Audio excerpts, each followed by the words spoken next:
Alors bonjour, d'abord présentation tout de suite, dans quelques minutes d'autres intervenants.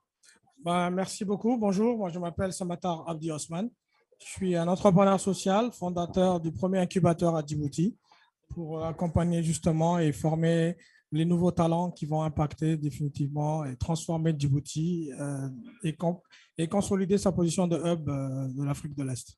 Voilà, donc œuvre de l'Afrique de l'Est. Aujourd'hui, un mot sur cette Afrique des jeunes entrepreneurs, de la création. On ne se rend pas toujours compte en Europe, en Amérique francophone, du dynamisme actuel et justement de ces ressources innovantes qu'il y a. L'Afrique, c'est cette jeunesse et ces talents. Est-ce qu'on peut en dire un tout petit mot? Oui, l'Afrique, c'est, comme vous l'avez dit, c'est un continent qui est très vitalisant, qui a beaucoup de jeunes. Je pense que 70% de sa population est composée de jeunes qui ont moins de 25 ans.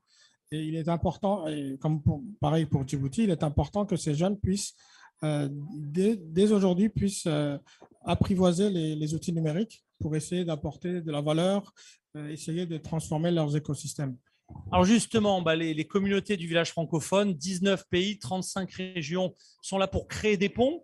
Donc si vous deviez, à l'occasion de cette interview, lancer un appel, proposer à d'autres pays, territoires, incubateurs, grands groupes de tisser des relations avec votre propre incubateur, quel appel lanceriez-vous?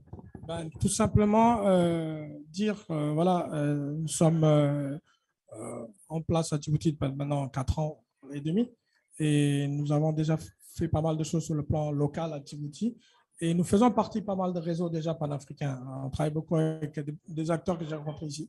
Mais nous ne travaillons pas suffisamment assez avec les écosystèmes francophones, principalement du Nord. On travaille déjà avec les francophones de l'Afrique, mais l'idée, c'est de pouvoir tisser des liens avec les écosystèmes tels qu'ici à Namur, en Belgique, au Canada, tout ça, les écosystèmes francophones, parce que nous partageons cette francophonie, et aussi pouvoir peut-être avoir une espèce d'échange gagnant-gagnant, des talents du Sud qui peuvent aller au Nord, créer des programmes et vice-versa.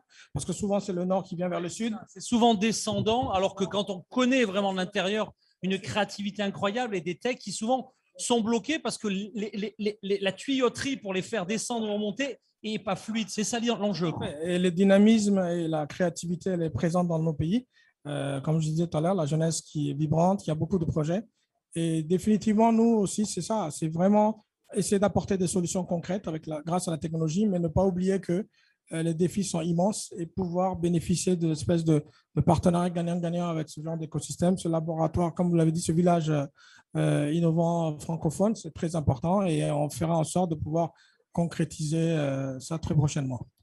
C'est super. Pour en savoir plus, pour ceux qui suivent nos échanges, un site web, un lien, comment se mettre en relation? Tout à fait. Le lien, c'est le site eid.org, Centre de technologie d'innovation pour le développement. Donc, sur tous les réseaux sociaux et voilà quoi. Donc, c'était Samatar Abdi Osman. Formulons le vœu que cet échange soit peut-être le début d'une belle collaboration pour les mois, pour les années à venir. Un grand merci. Merci. Au revoir.